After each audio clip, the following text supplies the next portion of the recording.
प्रेम से बोलिए गौरी पुत्र गणेश भगवान की जय। जय श्री कृष्ण। राधे राधे। आज सुनिए संकटा माता की कथा। संकटा माता अपने भक्तों के सभी दुख दूर करके उनकी रक्षा करती हैं। आज के दिन जो भी भक्त विघ्नहर्ता भगवान गणेश और संकटा माता की पूजा करके इस कथा को सुनता है या फिर पढ़ता है, संकटा माता और विघ्नहर्ता भगवान गणेश जी का आशीर्वाद सदा उन पर बना रहता है। तो आइए सुनते हैं संकटा माता की कथा। हे संकटा माता, इस कथा को सुनने वाले सभी भक्तों की रक्षा करना और सभी का दुख दूर करना। पौराणिक कथा के अनुसार किसी गांव में एक बूढ़ी माँ अपने पुत्र के साथ रहती थी, जिसका नाम था रामनाथ।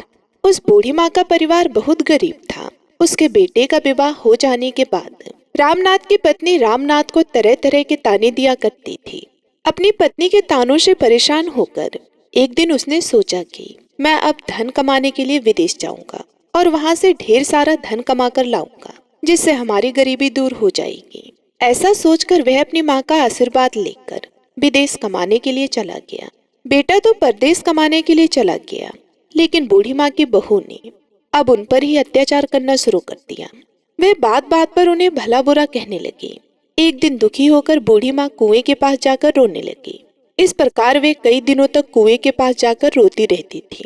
एक दिन उस कुएं में से एक माता निकली और बूढ़ी माँ से कहने लगी कि हे माई, तुम यहाँ पर क्यों रो रही हो?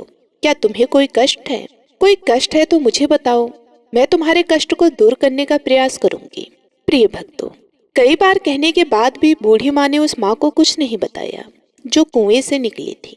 बार बार पूछने पर बूढ़ी माँ कहने लगी, तुम मुझसे बार बार ये क्यों पूछ रही हो? अगर मैं तुम्हें अपना दुख बता दूं तो क्या तुम मेरे सारे दुखों को दूर कर दोगी?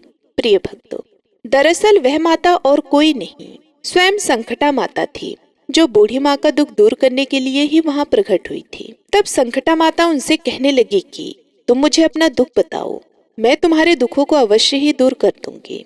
जब बूढ़ी माँ कहने लगी, मेरा एक ही बेटा था, वे धन कमाने के लिए परदेश चला गया है और उसके जाने के बाद यहाँ मुझे मेरी बहू खूब ताने मारती है। मेरा ध्यान रखने की बजाय मुझे खूब सताती है, जिससे परेशान होकर मैं रोज यहाँ कुएं के पास आकर रोककर अपना दुख दूर कर लेती हूँ और मेरा मन भी हल्का हो जाता है। तब संकटा माता उन बूढ़ी माँ से कहने लगी कि यहाँ पास के जंगल में एक संकटा माता का मंदिर है, तुम उनकी पूजा करो, उन्हें अपना दुख बताओ, उनसे प्रार्थना करो कि वह तुम्हारे संकटों को दूर कर दें। जो भी संकटा माता की पूजा करता है और व्रत रखता है, वे उनके सभी संकटों को दूर कर देती हैं। संकटा माता बहुत ही दयालु हैं। वे निर्धन व्यक्तियों को धनवान बनाती हैं, निसंतान लोगों को संतान देती हैं। वे तुम्हारे संकटों को अवश्य ही दूर करेंगी। यह बात सुनकर बूढ़ी माँ ने सोचा कि अब तो मैं संकटा माता की पूजा और व्रत अवश्य ही करूंगी। कुछ ही दिनों के बाद माघ मास के कृष्ण पक्ष की चतुर्थी तिथि को बूढ़ी माँ ने संकटा माता का व्रत रखा। संकटा माता का व्रत रखने से संकटा माता प्रसन्न हुई और प्रकट होकर उन्होंने बुढ़िया से कहा कि तुम्हें किस प्रकार का दुख है, मैं तुम्हारे सभी दुखों को अवश्य ही दूर करूंगी। तब बूढ़ी माई ने संकटा माता को अपनी पूरी कहानी, अपना पूरा दुख बता दिया। वे कहने लगी कि मेरा बेटा परदेश में कमाने के लिए चला गया है, मेरी बहू मुझे बहुत परेशान करती है, मैं इसी कारण दुखी हूँ और हर दिन रोया करती हूँ। अगर आप मेरा दुख दूर कर सकती हैं तो बस मेरा बेटा परदेश से कमाकर वापस आ जाए और मेरी बहू भी मुझ पर अत्याचार करना बंद कर दे, तो मेरे जीवन से सारे दुख दूर हो जाएंगे। यह सुनकर संकटा माता ने उस बूढ़ी माँ से कहा कि आप घर वापस जाओ और मेरी पूजा करो, तुम्हारा लड़का सकुशल घर वापस आ जाएगा। मेरी पूजा करना और सुहागिन स्त्रियों को अपने घर पर भोजन कराने के लिए बुलाना। जब तुम ऐसा करोगी तब तुम्हारा पुत्र अवश्य ही तुम्हारे घर वापस लौट आएगा और तुम्हारी बहू को भी सद्बुद्धि मिल जाएगी। संकटा माता के कहे अनुसार उस बूढ़ी माई ने व्रत किया और सुहागिनों को भोजन कराने की तैयारी में लग गई। बूढ़ी माई जब सुहागिनों को भोजन कराने के लिए लड्डू बना रही थी, तब 7 लड्डू की जगह 8 लड्डू बन गए। तब बूढ़ी माई को यह बात बताने लगी कि ऐसा कैसे हो गया, मुझसे गिनती गिनने में गलती क्यों हो गई। उसी समय संकटा माता उस बुढ़िया के पास आई और बुढ़िया से कहने लगी कि तुम परेशान क्यों हो, आज तुम्हारे घर पर इतना बड़ा उत्सव है और तुम दुखी दिखाई दे रही हो। तो बुढ़िया कहने लगी कि मैंने तो सुहागिन महिलाओं के लिए लड्डू बनाकर रखे और मैंने गिनकर लड्डू बनाए थे, फिर भी वे 7 की जगह 8 लड्डू बन गए हैं। इसी कारण मैं परेशान हूँ। तब संकटा माता कहने लगी कि क्या तुमने किसी बुढ़िया को भी आमंत्रित किया है? तब तो बुढ़िया कहने लगी, नहीं, मैंने तो किसी भी बुढ़िया को आमंत्रित नहीं किया। परंतु आप कौन हैं? संकटा माता ने कहा कि मैं वही बुढ़िया हूँ, मुझे भी भोजन कराओ। और उस बुढ़िया ने ही संकटा माता को फिर भोजन के लिए आमंत्रित कर दिया। वहां पर बहुत सारी सुहागिन महिलाएं पहुंची और उनको लड्डू और ठाई का भोजन कराया, जिससे उस बुढ़िया पर संकटा माता प्रसन्न हो गई। और फिर माता ने उसके पुत्र को याद दिलाया कि घर पर उसकी माता और उसकी पत्नी उसे बहुत याद कर रही हैं। तब वह लड़का अपनी माता और अपनी पत्नी से मिलने के लिए गांव आने के लिए तैयार हो गया। जब बुढ़िया सुहागिनों को भोजन करा रही थी, तब किसी व्यक्ति ने उस बुढ़िया से कहा कि आपका बेटा आ रहा है, लेकिन बुढ़िया ने अनसुना कर दिया। कहने लगी कि मैं काम कर रही हूँ और भोजन करा रही हूँ, लड़के को कह दो कि वहीं पर बैठा रहे, मैं उससे बाद में मिलूंगी। जब उसकी बहू ने अपने पति के आने का समाचार सुना, तब वह अपने पति का स्वागत करने के लिए चली गई। लड़के ने पत्नी को देखकर सोचा कि मेरी पत्नी मुझसे कितना प्रेम करती है, जो मेरे आने की खबर मिलते ही मुझसे तुरंत मिलने के लिए आ पहुंची। परंतु मेरी माँ मुझसे प्रेम नहीं करती, इसलिए वे खबर मिलने के बाद भी मुझसे मिलने के लिए नहीं आई। उधर पूजा समाप्त हुई तो वे बुढ़िया अपने घर पहुंची और संकटा माता की कृपा से उस लड़के का मन अपनी पत्नी की ओर से हट गया। और माँ ने लड़के से कहा कि मैं तुम्हारी घर वापसी के लिए संकटा माता का व्रत रख रही थी और मुझे उस समय सुहागिन महिलाओं को भोजन कराना था, इसलिए मैं तुम्हारे पास नहीं आ सकी। यह सुनकर वह लड़का अपनी माँ से गले लग गया और अपनी पत्नी पर नाराज होते हुए अपनी माँ से कहने लगा कि माँ, अगर यह औरत यहाँ पर रहेगी तो मैं यहाँ पर नहीं रहूंगा। तब बूढ़ी माँ कहने लगी कि मैंने बहुत कठिन व्रत करके तुम्हें प्राप्त किया है बेटा, इसलिए तुझे तो मैं नहीं छोड़ सकती, लेकिन तुम अगर अपनी पत्नी का त्याग करना चाहते हो तो कर सकते हो। फिर माँ ने अपनी बहू को घर से निकाल दिया और वो घर से निकलने के बाद एक पीपल के पेड़ के नीचे जाकर रोने लगी। जिस समय बहू पीपल के पेड़ के नीचे बैठकर रो रही थी, उसी समय वहां से एक राजा जा रहा था। राजा ने जब उसे रोते हुए देखा तो उसके पास गया और कहने लगा कि तुम यहाँ बैठकर रो क्यों रही हो। तब उसने राजा को अपनी सारी कहानी बता दी। राजा कहने लगा कि तुम दुखी मत होना, मैं आज से तुम्हें अपनी बहन मानता हूँ, चलो मेरे साथ चलो। ऐसा कहकर बहू उसके साथ चली गई। राजा ने अपनी रानी को पूरी बात बताई। तब रानी ने उसको अपनी बहन बना लिया। जब बहू राजमहल में खूब राजपाट के साथ रहने लगी, तब संकटा माता का दिन आया और बहू ने भी व्रत रखा और सुहागिन औरतों को भोजन कराने के लिए लड्डू बनाकर रखे। उस दिन महल में और भी सुहागिन महिलाएं भोजन करने के लिए आई हुई थी। उसने रानी को भी आमंत्रित किया था। रानी ने जब देखा कि वह सूखे लड्डू खा रही हैं, तब उसने कहा कि तुम मावा मिठाई और खीर खाने वाली स्त्री आज सूखे लड्डू क्यों खा रही हो। और रानी ने इस तरह संकटा माता का भी अपमान कर दिया था। बहू के व्रत करने से, पूजा पाठ करने से, सुहागिन महिलाओं को भोजन कराने से उसके पति को अपनी पत्नी की याद आ गई और वह अपनी पत्नी को ढूंढते ढूंढते राजमहल में पहुंच गया। राजमहल में आकर उसने अपनी पत्नी से क्षमा मांगी और उसे वापस ले जाने लगा था। जब रानी कहने लगी तुम अपने पति के साथ जा रही हो तो चली जाओ, तब बहू उनसे कहने लगी तुमने संकटा माता का अपमान किया है। हे रानी, जब मैंने उनका अपमान किया था तब आप ही ने मुझे सहारा दिया था। यदि आप पर किसी भी प्रकार का कोई संकट आए तो मैं आपको सहारा अवश्य दूंगी। आप सभी मेरी कुटिया में आ जाना। ऐसा कहकर बहू वहां से अपने पति के साथ चली गई।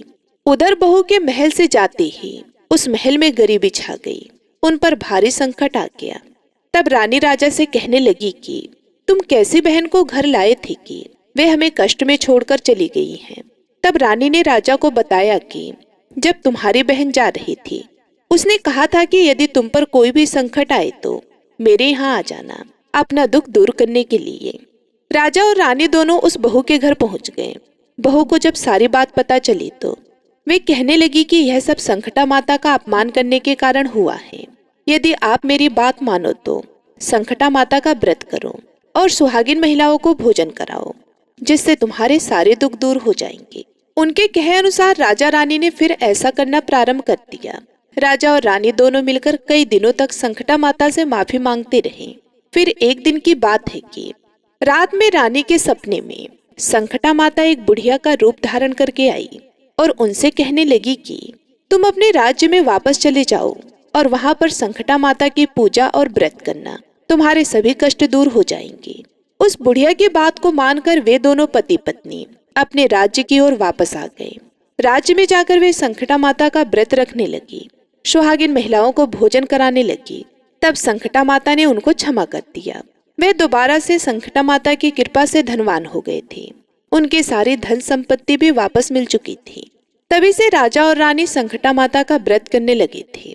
ऐसी है संकटा माता, अपने भक्तों के सभी दुख दूर करती हैं। बोलिए संकटा माता की जय। आइए अब संकटा माता की दूसरी कथा को सुनते हैं। एक शहर में देवरानी जेठानी रहती थी। जेठानी अमीर थी और देवरानी गरीब थी। देवरानी गणेश जी की भक्त थी।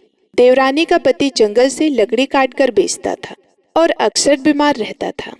देवरानी जेठानी के घर का सारा काम करती और बदले में जेठानी बचा हुआ खाना, पुराने कपड़े आदि उसको दे देती थी। इसी से देवरानी का परिवार चल रहा था। माघ महीने के कृष्ण पक्ष की चौथ को देवरानी ने तिल चौथ का व्रत किया। कुछ रुपए का तिल व गुड़ लाकर तिलकुट बनाया। पूजा करके संकट चौथ की कथा सुनी और तिलकुटा को सीके में रख दिया और सोचा कि चांद उगने पर पहले तिलकुटा खाऊंगी और उसके बाद ही कुछ अन्य चीज खाऊंगी। कथा सुनकर वे जेठानी के यहाँ चली गई। खाना बनाकर जेठानी के बच्चों से खाना खाने को कहा तो बच्चे बोले माँ ने व्रत किया है, माँ भूखी है। जब माँ खाना खाएंगी हम भी तभी खाएंगे। जेठ जी को खाना खाने को कहा तो जेठ जी बोले मैं अकेला नहीं खाऊंगा, जब चांद निकलेगा तब सब लोग खाएंगे, तभी मैं भी खाऊंगा। जेठानी ने उससे कहा कि आज तो किसी ने भी अभी तक खाना नहीं खाया है, तुम्हें कैसे दे दूं? तुम सुबह ही सवेरे का बचा हुआ खाना ले जाना। देवरानी के घर पर पति बच्चे सब आस लगाए बैठे थे कि आज तो त्योहार है, इसलिए कुछ पकवान आदि खाने को मिलेगा। परंतु जब बच्चों को पता चला कि आज तो रोटी भी नहीं मिलेगी तो बच्चे रोने लगे। उसके पति को भी बहुत गुस्सा आया और कहने लगा कि सारा दिन काम करके भी 2 रोटी नहीं ला सकती तो काम ही क्यों करती हो। पति ने गुस्से में आकर पत्नी को कपड़े धोने के धोबन से मारा। धोबन हाथ से छूट गया तो पाटे से मारा। वे बेचारी गणेश जी को याद करती हुई रोते रोते पानी पीकर सो गई। उस दिन गणेश जी देवरानी के सपने में आए और कहने लगे कि धोबन मारी पाटे मारी, सो रही है या जाग रही है। वह बोली कि कुछ सो रही हूँ कुछ जाग रही हूँ। प्रिय भक्तों, अब गणेश जी बोले कि मुझे तो भूख लगी है, कुछ खाने को दो। तो देवरानी बोली कि क्या दूं, मेरे घर में तो अन्न का एक भी दाना नहीं है। जेठानी बचा कुचा खाना देती थी, आज वह भी नहीं मिला। पूजा का बचा हुआ तिलकुट सीके में पड़ा है, वही खा लो। तिलकुटा खाने के बाद गणेश जी बोले धोवने मारी पाटे मारी, निमटाई लगी है, कहाँ निपटे। वह बोली यह पड़ा घर, जहाँ इच्छा हो वहीं निपट लो। फिर गणेश जी बच्चे की तरह बोले अब कहाँ पोछो। नींद में मग्न अब देवरानी को बहुत गुस्सा आया कि कब से तंग किए जा रहे हैं। सो बोली कि मेरे सर पर पोछो। और कहाँ पोछोगे। सुबह जब देवरानी उठी तो यह देखकर हैरान रह गई कि पूरा घर हीरे मोती से जगमगा रहा है। सिर पर जहाँ विनायक जी पोछनी कर गए थे वहाँ हीरे के टीके व बिंदी जगमगा रहे थे। उस दिन देवरानी जेठानी के यहाँ काम करने नहीं गई। बड़ी देर तक राह देखने के बाद जेठानी ने बच्चों को देवरानी को बुलाने भेजा। जेठानी ने सोचा कल खाना नहीं दिया इसलिए शायद देवरानी बुरा मान गई है। बच्चे बुलाने गए और बोले कि चाची चलो, माँ ने बुलाया है, सारा काम पड़ा है। देवरानी ने जवाब दिया अब उसकी जरूरत नहीं है, घर में सब भरपूर है गणेश जी के आशीष से। बच्चों ने घर जाकर माँ को बताया कि चाची का तो पूरा घर हीरे मोतियों से जगमगा रहा है। जेठानी दौड़ती हुई देवरानी के पास आई और पूछा कि यह सब कैसे हुआ। देवरानी ने उसके साथ जो हुआ वह सब कुछ कह डाला। घर लौटकर जेठानी ने अपने पति से कहा कि आप मुझे धोने और पाटे से मारो। उसका पति बोला कि भली मानस, मैंने कभी तुम पर हाथ भी नहीं उठाया, मैं तुम्हें धोने और पाटे से कैसे मार सकता हूँ। वे नहीं माने और जिद करने लगी। मजबूरन पति को उसे मारना पड़ा। उसने ढेर सारा घी डालकर चूरमा बनाया और सीके में रखकर सो गई। रात को चौथ विनायक जी सपने में आए।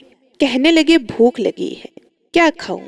जेठानी ने कहा कि हे गणेश जी महाराज, मेरी देवरानी के यहाँ तो आपने सूखा तिलकुट खाया था। मैंने तो झरते घी का चूरमा बनाकर आपके लिए सीके में रखा है। फल और मेवे भी रखे हैं, जो चाहे खा लीजिए। बाल स्वरूप गणेश जी बोले, अब निपटे कहाँ? जेठानी बोली, उसके यहाँ तो टूटी फूटी झोपड़ी थी, मेरे यहाँ तो कंचन के महल है, जहाँ चाहो निपटो। फिर गणेश जी ने पूछा, पोछू कहाँ? जेठानी बोली, मेरे ललाट पर बड़ी सी बिंदी लगाकर पोछ लो।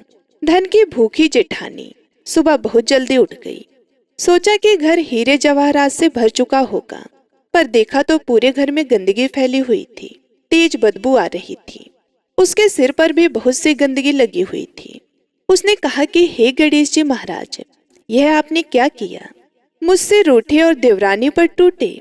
जेठानी ने घर की सफाई करने की बहुत कोशिश की, परंतु गंदगी और ज्यादा फैलती गई। जेठानी के पति को मालूम चला तो वह भी बहुत गुस्सा हुआ और बोला कि तेरे पास इतना सब कुछ था, फिर भी तेरा मन नहीं भरा।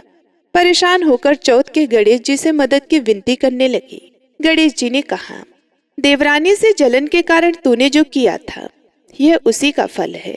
अब तू अपने धन में से आधा उसे दे देगी, तभी यह साफ होगा। उसने आधा धन बांट दिया, किंतु मोहरे की एक हांडी चूल्हे के नीचे गाड़ रखी थी। उसने सोचा किसी को पता नहीं चलेगा, और उसने उस धन को नहीं बांटा। उसने कहा कि हे श्री गणेश जी, अब तो अपना यह बिखराव समेटो। वे बोले कि पहले चूल्हे के नीचे गाड़ी हुई मोहरों की हांडी सहित ताक में रख दो, सुई के भी 2 हिस्से कर दो। इस प्रकार गजानन ने बाल स्वरूप में आकर सुई जैसी छोटी चीज का भी बंटवारा किया और अपनी माया समेटी। हे गणेश जी महाराज, जैसे आपने देवरानी पर कृपा की, वैसी सभी पर करना। कहानी कहने वाले, सुनने वाले व हुकार भरने वाले सब पर कृपा करना, लेकिन जेठानी को जैसी सजा दी वैसे किसी को मत देना। बोलिए गणेश जी महाराज की जय। बोलिए चौथ माता की जय।